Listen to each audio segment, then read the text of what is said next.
guys! Ngayon naman, ang i-share ko sa inyo ay ginisang bangus sa TAUSI or black beans.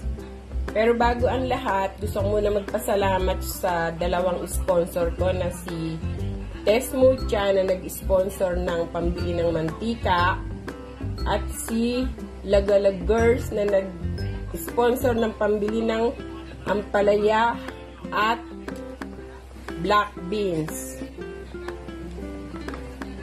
Ngayon, andito na ang ating mga ingredients.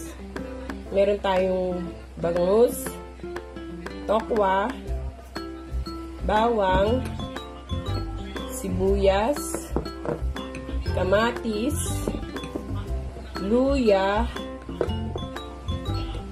at kinchay. At syempre, meron din tayong ampalaya, oyster sauce, black beans, at mantika. Guys, samahan nyo akong mag-isa. And guys, pinainit ko na yung mantika. Unahin muna natin iprito yung ating tokwa.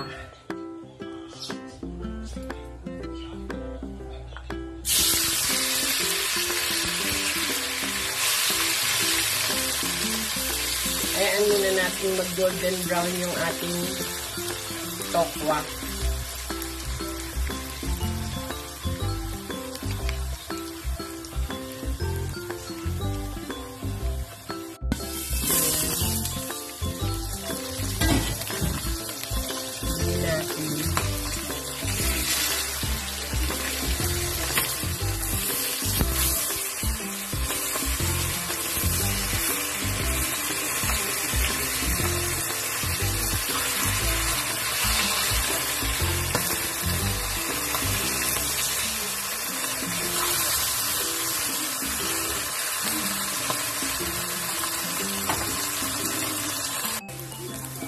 Ayan guys, golden brown na yung ating tokwa. Tunguin na natin siya.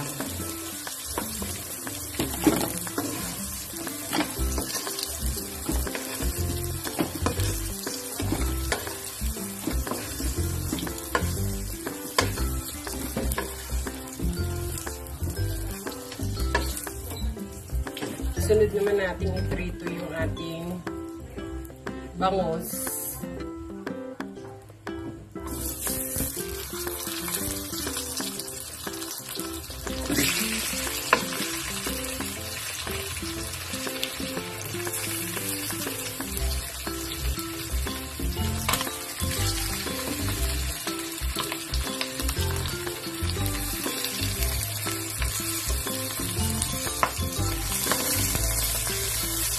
Hindi natin siya mag-golden brown. Takpan natin kasi nailansik siya. Sunod na natin yung ating tausi or black beans. Hindi ko inilagay yun. Hindi ko sinama yung sabaw kasi baka sumobra siya ng kalat. Yung kasing bangus, bali nilagyan ko na siya ng asin. Hayaan muna natin malutong mabuti yung ating kamatis. Ayan. Isunod na natin yung sibuyas.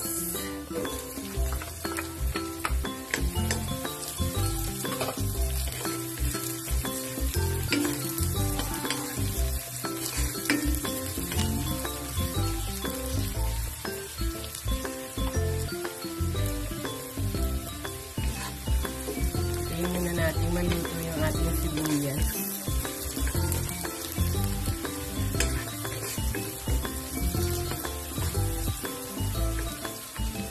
Isunod na rin natin yung kamatis.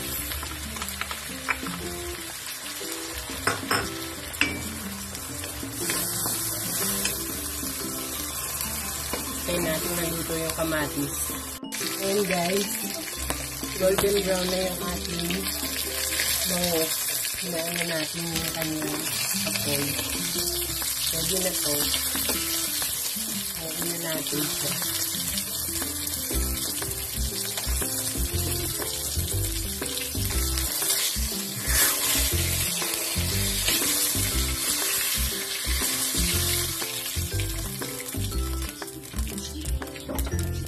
Dito na rin natin i-distribute siya.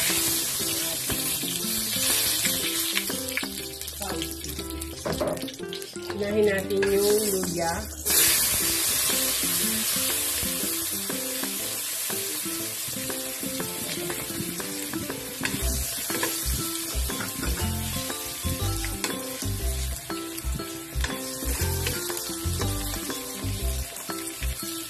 Bawang.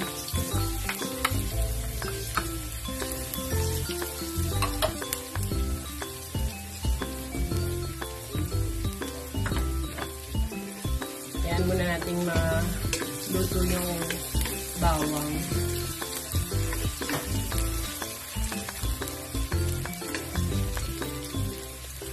Ayan, luto na yung ating kamatis. Lagyan muna natin siya ng sabaw. Itong aking pansabaw ay pinaglagaan ng baboy na inilalagay ko siya sa ref para hindi masira. Kaya ito ang gagamitin ko sa kanya.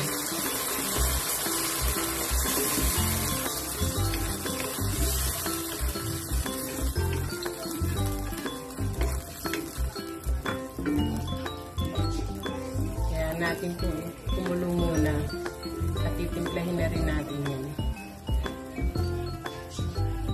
And guys, kumukulo na siya.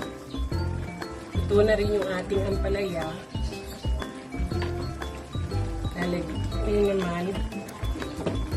Lalagyan natin siya ng isang kutsaritang brown sugar. Ito kasi yung pinaka-betching ko, guys. Ayan. Okay na yan.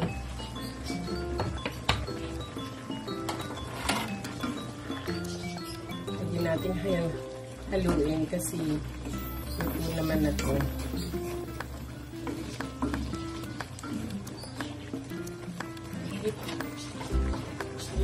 Titignan natin siya. Okay na siya. Okay na siya, guys. Doon na, patayin na natin yung ating halal. And guys, ito na ang aking ginisang bangus sa tausi with ampalaya. Thank you, guys. And guys, kumukulo na siya. Lalagay na natin ngayon itong ampalaya. Yung ating ampalaya, ibinabad ko na siya sa tubig na may asin para medyo mabawasan yung kanyang pait. At importante, huwag natin masyadong lulutuin yung ampalaya. And guys, lagay na rin natin yung ating bangus at saka yung tokwa.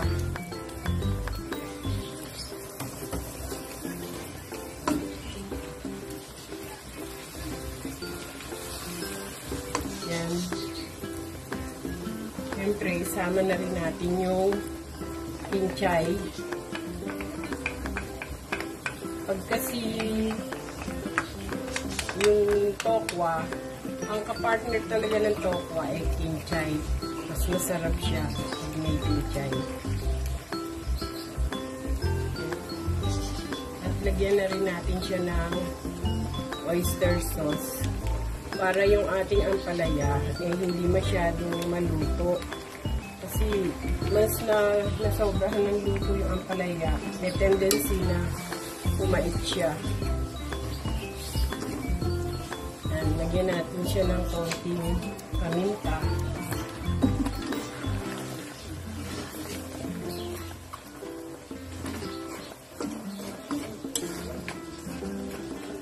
Hayaan muna natin siyang kumulo.